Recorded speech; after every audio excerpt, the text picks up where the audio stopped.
It's 2025, and, well, the Railfan community has had its fair share of interesting things within the past 5 years. And if you already read the title of the video, well, you already know what I'm about to talk about. Things you should not do as a Railfan. There's a lot, and I mean a lot of stuff that you shouldn't do as a Railfan. However, I'm only going to highlight the things that I know of, and pretty much just the common things that you shouldn't do as a Railfan, because, again, there is a lot.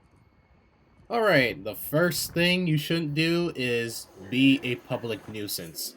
So, there's actually a lot of things under this category, but I'm pretty much just going to summarize into three: foaming, screaming at the top of your lungs, and generally looking stupid. This is sort of within a public space, say a platform, a station, or whatever. You could also throw in doing stupid things. You gotta keep in mind, this is a public space, meaning, you're not the only one there. And yeah, sure, I just said it, it's a public space, but you could still get kicked out by any station ambassador or security if you're doing something stupid, which, again, foaming, screaming at the top of your lungs, which could also just go in the category of foaming, doing stuff that is regarded as stupid, and just generally being stupid on a public platform. Now, if you're not on a public platform, this is where things get a little dicey, because if you're very close to the train tracks, that is considered railroad property, and the same thing could apply, just in different parameters. Oh yeah, God forbid you stand on the tracks in a public space. Fastest way to get kicked out. Anyways, moving on to another point. Skipping important things to go rail fanning. Yes, rail fanning is a hobby, a very well known one. A lot of people like rail fanning, tend to go rail fanning at least almost every day. Not me, of course, but generally people like to do that. But rail fanning isn't everything. Rail fanning is not your entire life. Rail fanning isn't and shouldn't be a high priority, as again, that's not your entire life. There are guaranteed more important things that you must do that go ahead of rail fanning. And for a lot of us, rail fanning is, well, content, and I do understand that. But again, rail fanning shouldn't be the highest priority or one of the highest priorities, because why? You shouldn't skip school for rail fanning. I have never done that ever.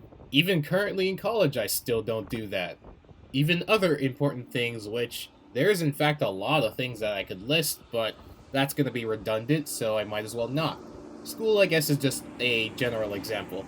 And no, I don't care if there's a heritage unit coming during third period. Stay in school, please. And in general, just make sure that the important things, and I mean the important things, come first before rail fanning, because that has and will mess you up. I know. I tried that. Another point is, well, being a general dumbass to other rail fans for no reason. There's a lot that I could talk about on this, but I'm just going to give one example. Comparing others based off the amount of heritage units you've seen. I've seen many people say that they've been compared to other people based off of a different colored unit that they've seen or not. What? That's crazy. If I can remember off the top of my head, someone told me this, that if you don't catch a specific heritage unit, you're dumb. How does my intelligence equate to the amount of heritage units that I've seen? In that case, then I'm a dumbass, because I've only caught like 3 of the many, many, many heritage units that have ever passed through here. I'm sorry, that's just a dumb thing to say. Like, okay, I didn't see a heritage unit. My IQ is now like 50. What? Another one that I guess I might as well highlight is getting angry over someone being in your shot. Like, okay, come on. I get it. A shot is a shot. You don't want anyone in there. But if, say it's another rail fan getting in your shot, I'm not gonna, like, blow up and just be infuriated by that. Like, it's out of my control. There have been many, many, many, many times where people and other rail fans have been in my shot, and I just shrug it off because, oh well, what am I supposed to do? I'm not gonna fight them just for them getting in the frame of my shot. Like, please, it's just a train. Especially heritage units, they go wild if someone gets in their shot. An example I could give is Canadian Pacific's Holiday Train. For the past 3 years, I've always caught the CP Holiday Train. I've always been at the platform for at least two of the three so far shots.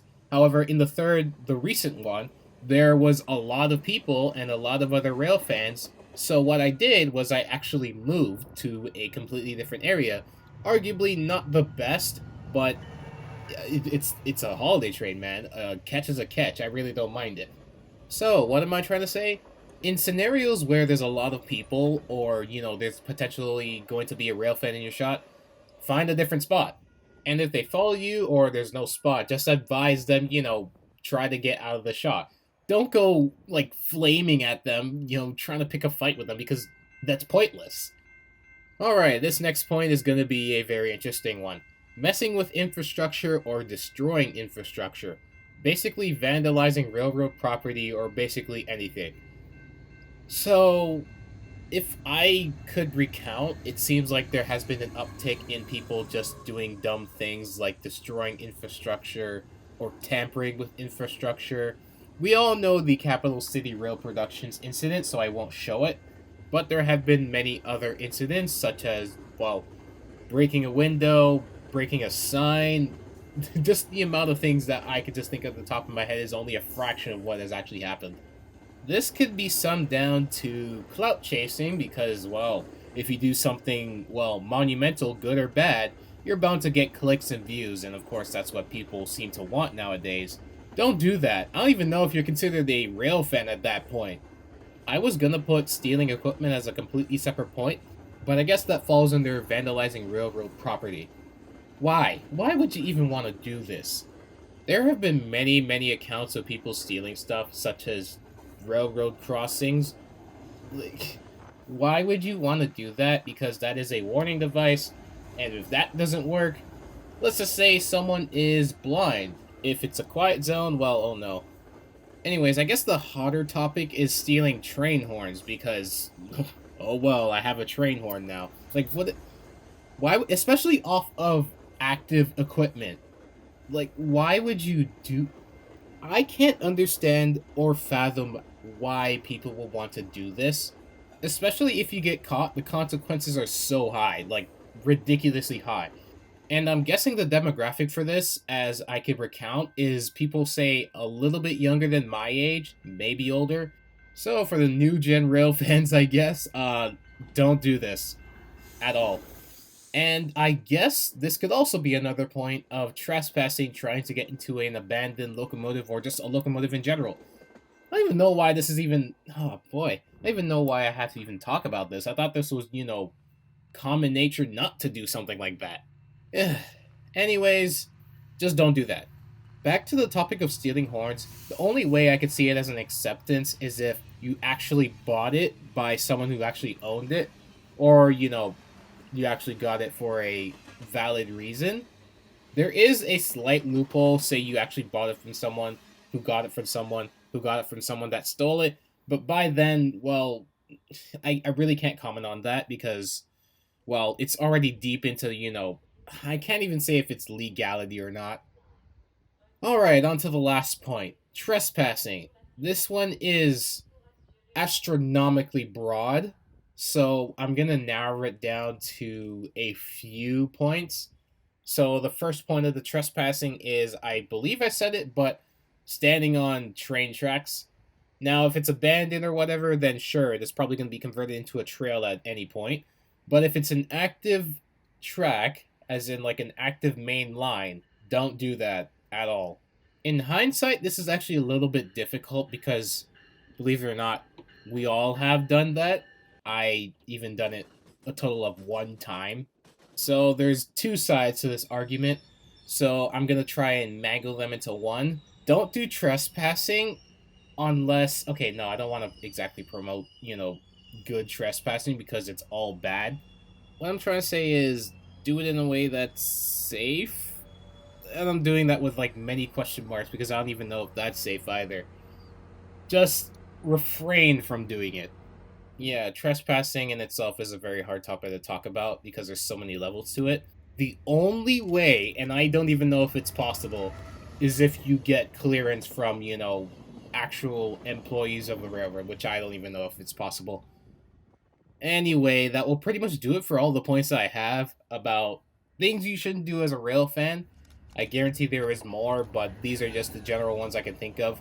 But that will pretty much do it for me. See ya.